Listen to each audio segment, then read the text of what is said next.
Hey everybody, welcome back to another episode of Let's Have a Pint. Today we have Fluffaluffagus Stout from White Elm Brewing Company. It says on here it's a stout, but if you look on the can it says Imperial Marshmallow Stout made with natural and artificial flavors added. I'm gonna say it's a marshmallow, or that it's an Imperial Stout. They are out of Lincoln, Nebraska. And the one I did earlier, Boiler Brewing Company's three-way chocolate brownie batter stout. They're also from Lincoln, Nebraska. But 13 IBUs, 13% alcohol by volume. I'm here, I promise. No IBUs are listed. It gets an average rating of 4.14. It's been rated 950 times. This is brewed with roasted marshmallow. Alright.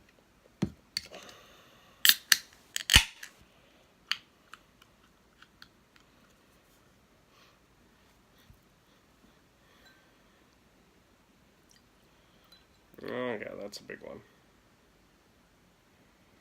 Can hard pour that bastard. But I didn't. Let's just see if we can get any head going here.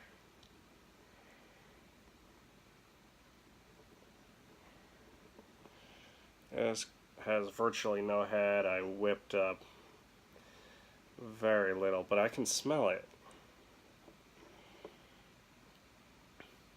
And it's an insanely, and it even shows for me how insanely dark that is. I can see it on here.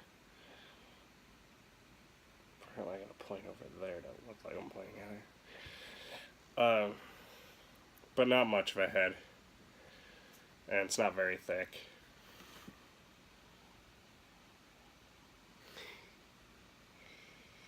Why didn't I pick up like 3 or 4 4 packs of this?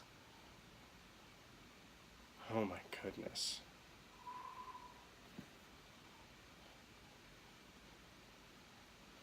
You know what that smells like? It smells like, what the hell do you call them? Marshmallow, chocolate, and graham cracker. The hell do you call that sumbitch? Why am I drawing a blank? Schmore. That smells like a fucking schmore. And not like Nebraska Brewing Company did a beer recently called Give Me Schmore. That holds a candle to how much of a schmore this smells like.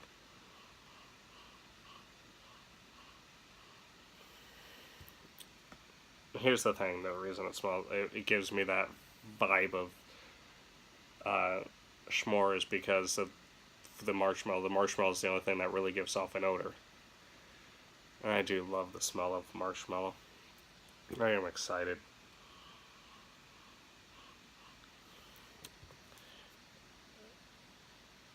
This is the best smelling beer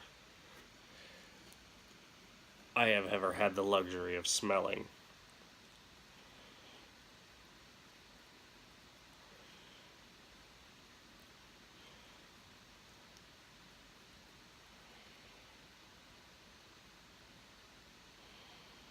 I don't know if you can tell how tired I am, but it is currently 7:49 p.m. I want to be in bed by 9. Don't know if these 12 ounces will allow that, but we will try.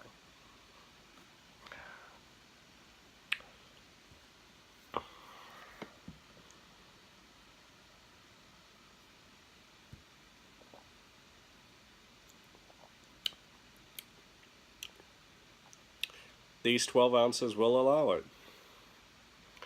Holy shit.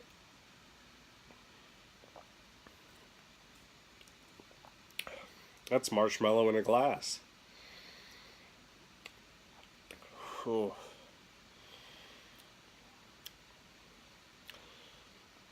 You know how when you or roasting a marshmallow, you know, for s'mores, and it melts, and that's what's beautiful about it. And it's like, instead of stopping it to where it's really gooey, you like put a glass underneath it and just let it drip into there, and then you drink it. Oh my god.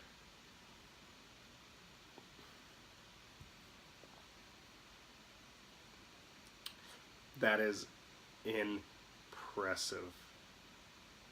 Wow.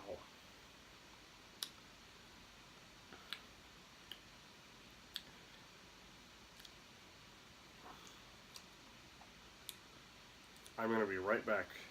Now, I wish it was in this, a pint can. I don't know if that was enough to tell you what this is. But this that I'm holding here, however more impressive that is than the can here itself, I reviewed this over the summer on the channel. And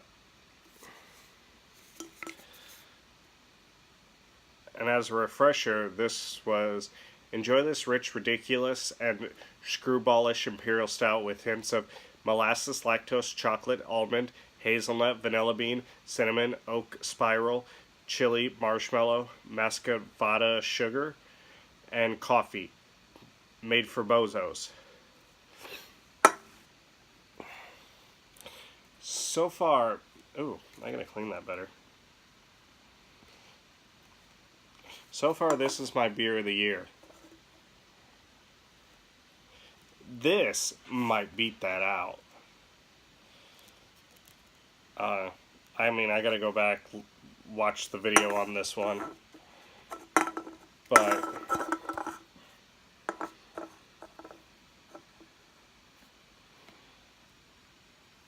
But I'm thinking it might have. I expected this to be good. I expected it to be good. I honestly did not go into this expecting possible beer of the year for me. Woo! Fluffaluffagus. God damn.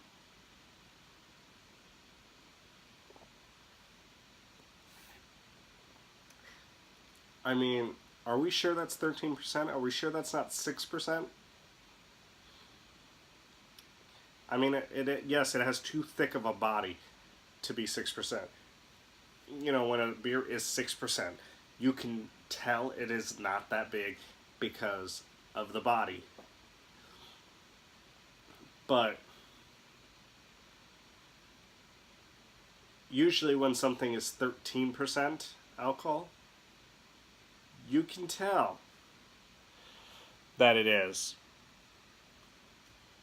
because of the body.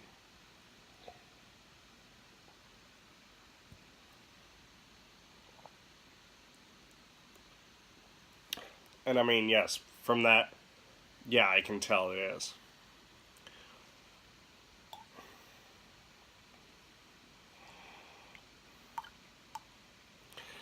But, shit, I might be in bed by 8. God damn it. Oh my god. Like, I don't know if... I would say it would be hard at this point, to me personally, to say that you don't like marshmallow in beer, because I at least haven't seen that much, or that many beers with marshmallow in them. Oh.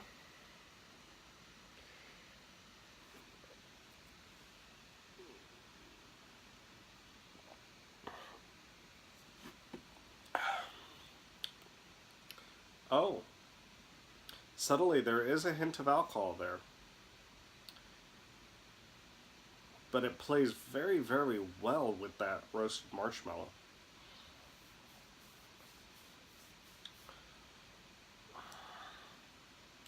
I'm drinking this way too fast. I mean, way too fast.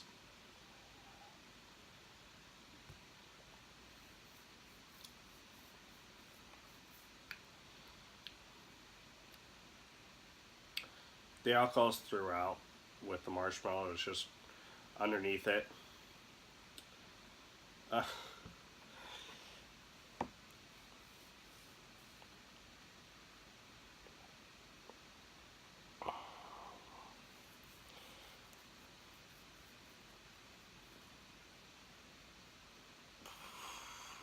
Oh my goodness. I think. Oh shit.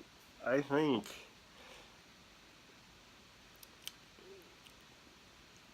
I might go out and get 3 or 4 cases of this.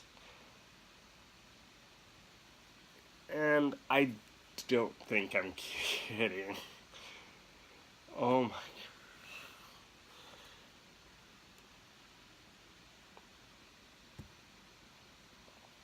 I wasn't really looking forward to another beer tonight. I really wasn't.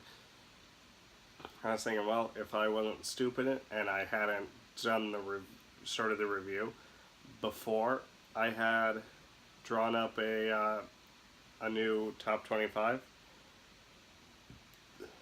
I'd have been in bed by now. But I am wholly glad that that is not the case. By the way, you know, with most breweries, you can tell, or not tell necessarily, but that the label goes all the way to the top and the bottom. I like that this one doesn't. If I remember correctly, Even More Jesus does, and that's the only other one I've had from him. This does not. These are like, these two make me feel like that it was something that was kegged, and then they just and from the tap they poured them into the cans.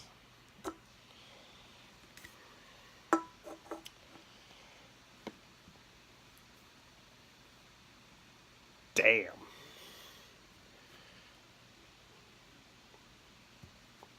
Alright, we got to get a move on. We do. We honestly do. So for my college football top 25, by the way, I am happy that Iowa State's actually getting some recognition. I know they are 4-4 right now. Is that right? Yeah, 4-4. But if they were playing at the beginning of the year the way they are now, they'd be undefeated.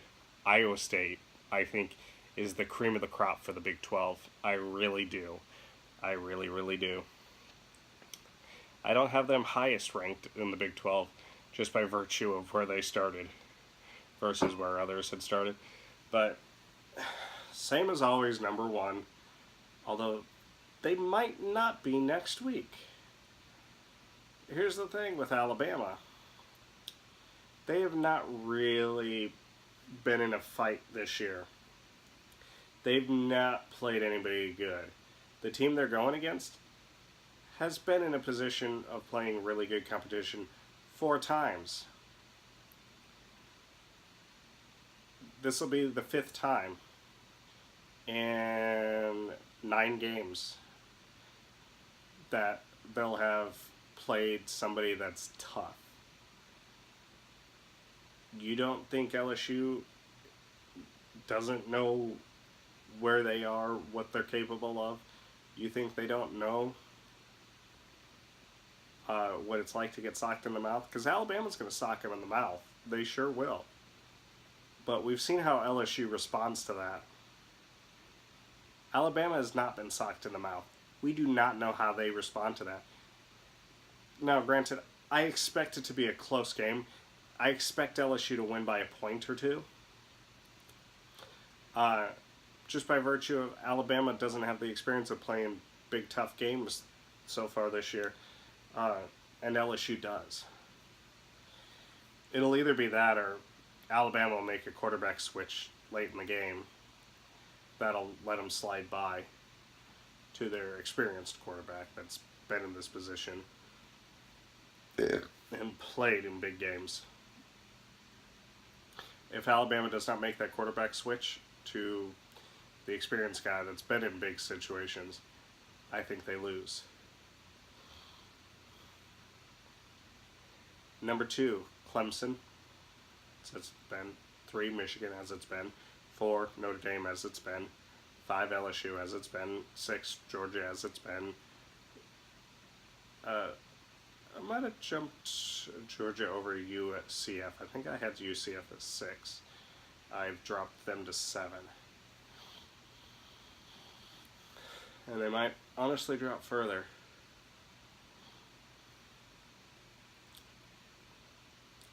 I have Oklahoma at 8. Ohio State at 9. Penn State at 11.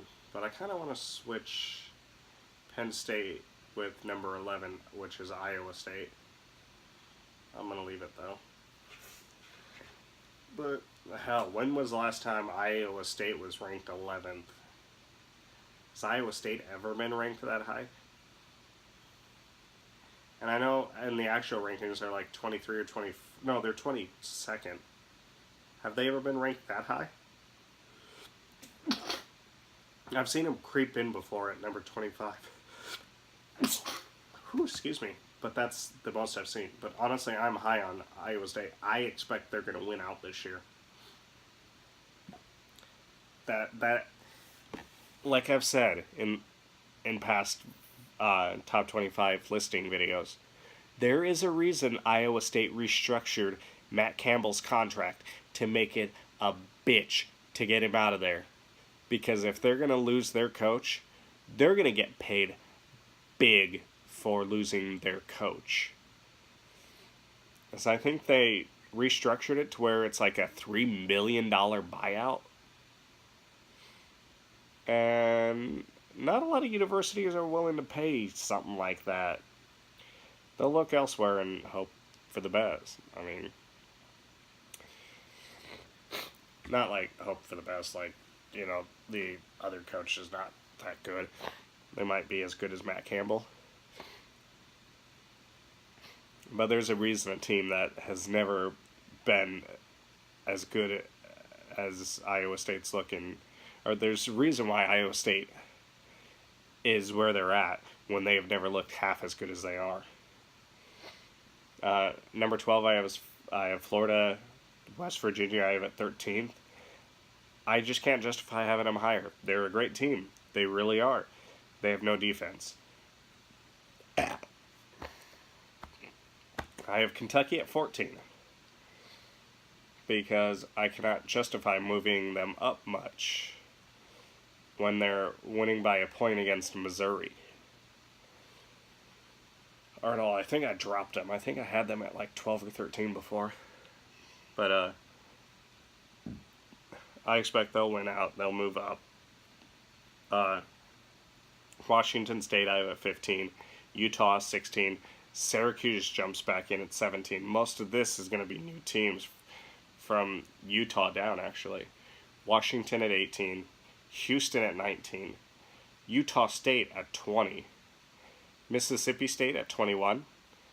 Virginia, I have at 22nd. Fresno State at 23.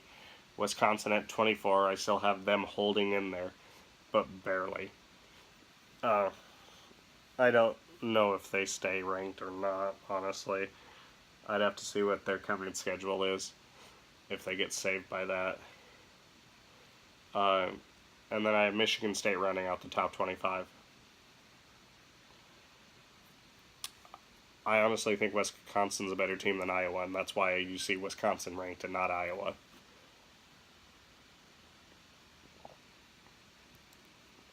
Iowa's got to find something offensively. So they sure as shit couldn't against Penn State. Which, incidentally, was the first time all year they've played somebody, unless they've already played Wisconsin. And yeah, they did play Wisconsin. Wisconsin was their only other loss. how many weeks ago was it that I said Iowa State is not the Iowa State of old? That Iowa State is a damn good team. Pretty much since I started this, I had Iowa State ranked. Because they are that damn good. I don't care what the record is. And here's the thing. For me, I don't really care about a win-loss record. I care about how the team looks.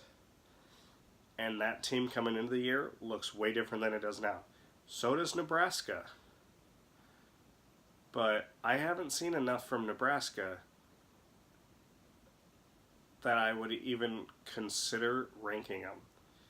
But they are the two most notable teams that I've seen a vast difference between the beginning of the year and where they are now. And as a positive improvement. Because where I saw Nebraska at the beginning of the year was a bottom level team as far as ranking goes. Like maybe as far down as the 70s or 80s in the rankings. Oh, or 90s. Yeah. But now I see them in the 40s or so. Maybe 30s. I've seen enough of an improvement that I don't necessarily expect Nebraska to beat Ohio State this weekend.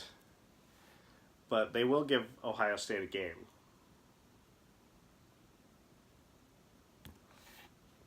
For the first time in like 4 or 5 years.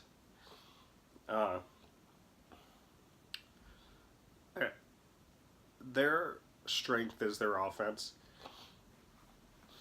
And our strength is our offense. And I think that is the biggest reason why we give them a game. Like, if their strength was defense, yeah, we'd still score points. But it would probably only be like 24, 28 or something like that. But because their strength does not go up against our strength, it's vice versa. I see it being a shootout, and I see them stopping us just a little bit more than we stop them. My honest prediction is Ohio State scores 49 points. But Nebraska's up there and scores about 38. I see about an 11-point spread. I'm actually not upset by the 20-point spread on it. I was kind of surprised at first, but I thought about it. They've blown us out the last few years because Nebraska's been going downhill the last number of years. I mean, since Tom Osborne left the program back in '97, we went down slowly. With Solich, Callahan came in, and it kind of righted for a little bit, and then it dropped a little bit more. And then you see Pelini come in, and it comes up a little bit, and then it just deadlines his entire stint here. And then Riley comes in, and Riley comes in actually, and it goes down, then it goes up, then it goes way down. And that's where Scott Frost has found himself, but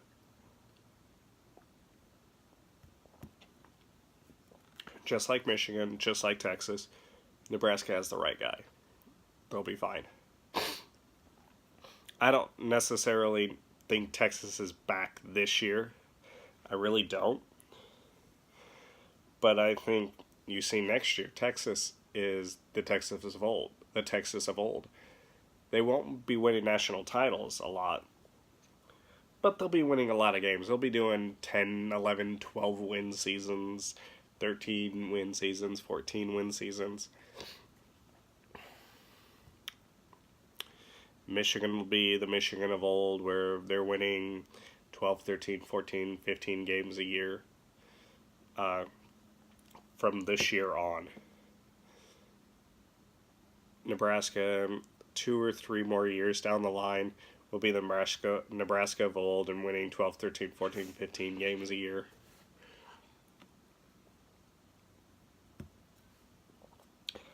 But this episode's gone on way too long. So,